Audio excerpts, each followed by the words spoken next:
Perkenalkan, nama saya Sophia, saya dari kelas manajemen B.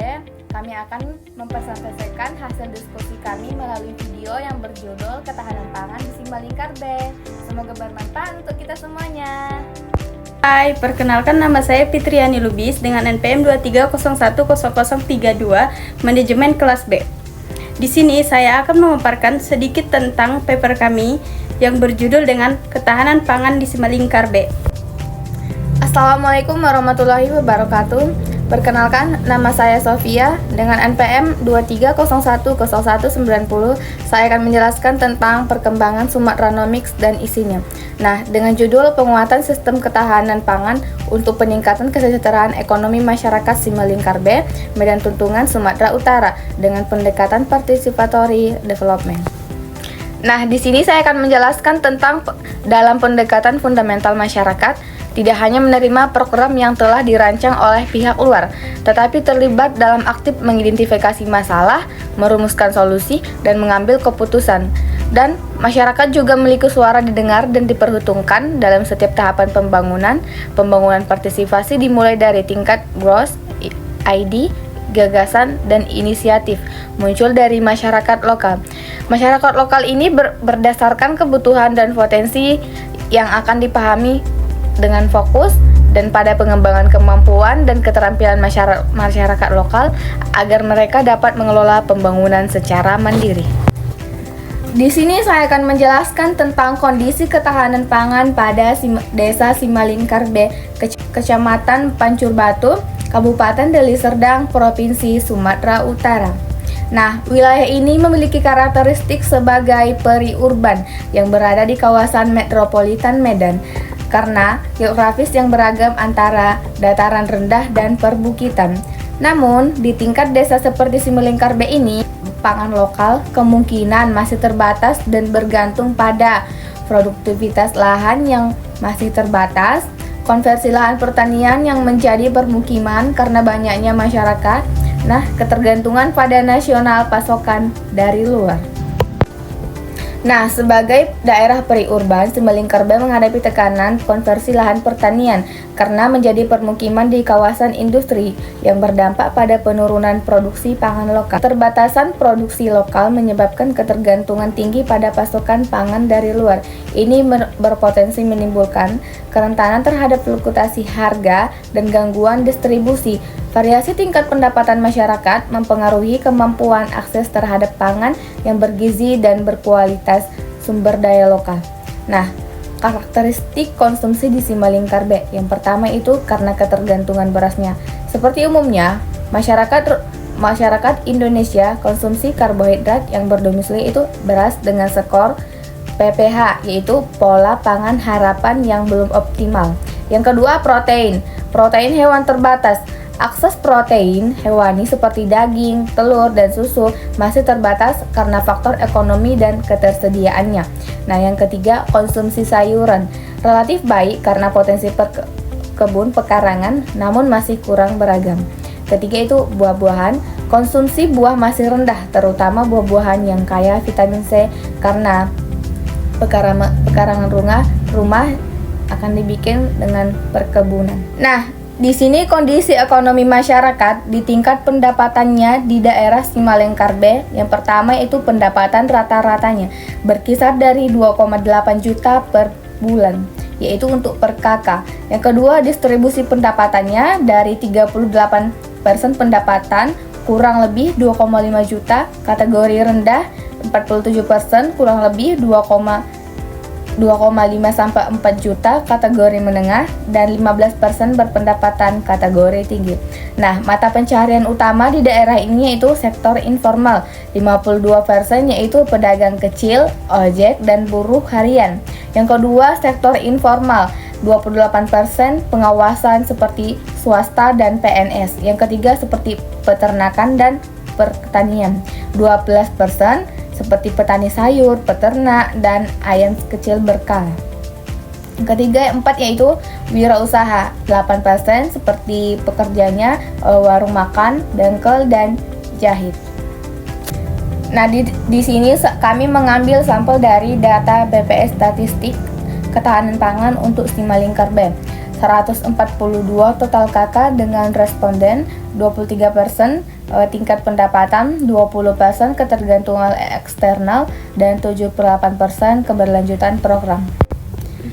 Dengan kesimpulannya, di daerah Simalingkar B ini orang banyak bekerja sebagai struktur mata pencahariannya, yaitu sektor informal sebagai pada tingkat 52%.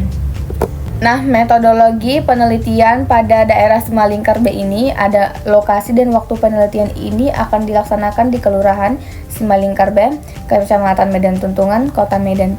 Wilayah ini dipilih berdasarkan pertimbangan sosial dan ekonomi yang beragam, serta potensi isu ketahanan pangan yang signifikan di tingkat rumah tangga. Lokasi ini juga mempresentasikan wilayah urban dan periurban yang seringkali menghadapi tantangan dalam ketahanan pangan, terutama dalam aspek dan stabilitas pangan. Adapun periode pelaksanaan penelitian direncanakan selama 4 bulan dengan pembagian waktu untuk tahap persiapan, pengumpulan data, analisis, dan pelaporan akhir. Pendekatan dan metode penelitian ini menggunakan pendekatan partisipasif dengan menggabungkan metode kuantitatif dan kualitatif untuk memperoleh gambaran dan komprehensif mengenai kondisi ketahanan pangan masyarakat. Pendekatan partisipasi dipilih karena kemungkinan keterlibatan aktif masyarakat dalam proses identifikasi masalah dan potensi lokal. Perkenalkan, nama saya Fitriani Luis dengan NPM 23010032. Di sini saya akan melanjutkan tentang paper kami, yaitu tantangan dan solusi program ketahanan pangan di Simalingkar B. Implementasi program ketahanan pangan di Simalingkar B menghadapi berbagai tantangan yang memerlukan solusi inovatif dan komprehensif. Sebagai wilayah perkotaan dengan karakteristik khusus, tantangan yang dihadapi berbeda wilayah dengan wilayah pendekatan yang disesuaikan dengan kondisi lokal. Tantangan yang utama yaitu pertama, keterbatasan dan lahan. Masalah lahan terbatas di Simalingkar B sebagai wilayah perkotaan menghadapi tantangan utama berupa keterbatasan lahan untuk aktivitas pertanian.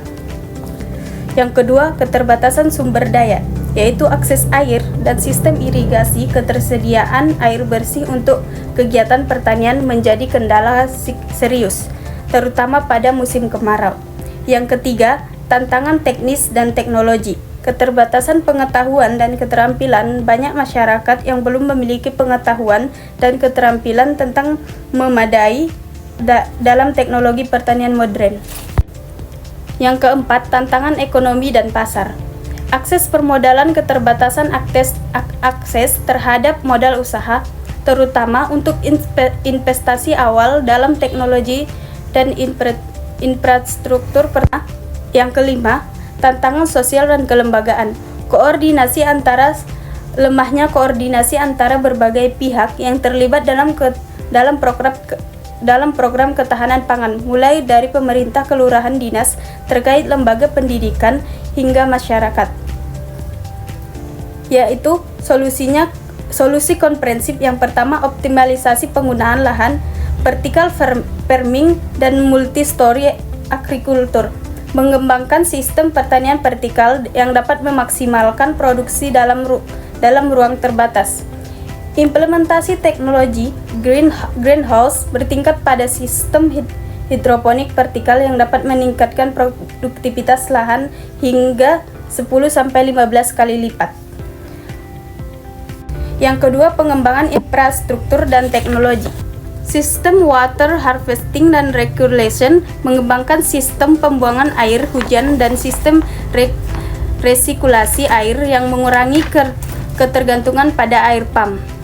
Smart farming technology, implementasi teknologi IO untuk monitoring dan kontrol.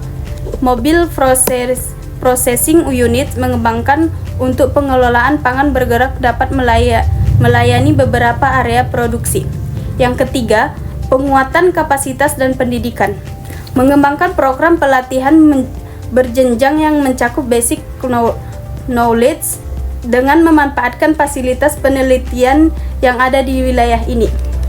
Yang keempat, solusi pembiayaan dan akses modal, yaitu mengembangkan skema pembiayaan mikro yang disesuaikan dengan karakteristik usaha pertanian dan perkotaan.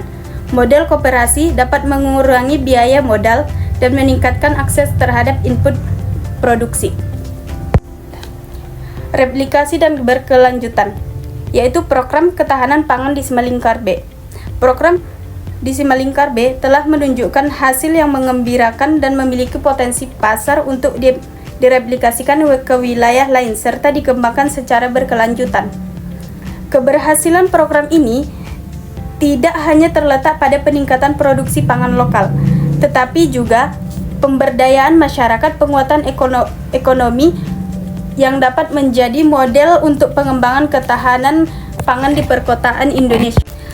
Aspek keberlanjutan, yaitu yang pertama keberlanjutan ekonomi, diversifikasi sumber pendanaan, mengembangkan multi-faith funding source untuk mengurangi ketergantungan pada suatu sumber pendanaan. Kombinasi antara dana pemerintah, swasta, dan masyarakat dapat memastikan keberlanjutan finansial program. Pengembangan sosial enterprise dan revenue generating activities dapat menciptakan sumber pendanaan mandiri. Yang kedua, keberlanjutan lingkungan. Praktik pertanian berkelanjutan menerapkan prinsip-prinsip pertanian berkelanjutan yang tidak merusak lingkungan. Penggunaan teknologi ramah lingkungan, komprehensi sumber daya alam, dan pengelolaan limbah yang baik menjadi kunci keberlanjutan lingkungan program. Nah, di sini kesimpulan dari hasil paper kami ini yaitu hasil dan pembahasannya berdasarkan hasil observasi yang dilakukan oleh peneliti, pemanfaatan lahan pekarangan rumah dinilai sangat efektif dan membantu pemenuhan sumber pangan dan pendapatan warga di desa Simalingkar B. Nah, terlebih lagi, apabila seluruh warga berusaha melakukan optimalisasi dan budidaya sayur tersebut di pekarangan rumahnya, maka kelak di kemudian desa Simalingkar B ini akan memiliki potensi untuk menjadi pemanfaatan lahan di sekitar lingkungan seperti tempat tinggal dan pekarangan rumah lainnya. Nah, hal tersebut tentu membantu dampak positif dan dukungan di bidang sosial ekonomi bagi warga Simalingkar B.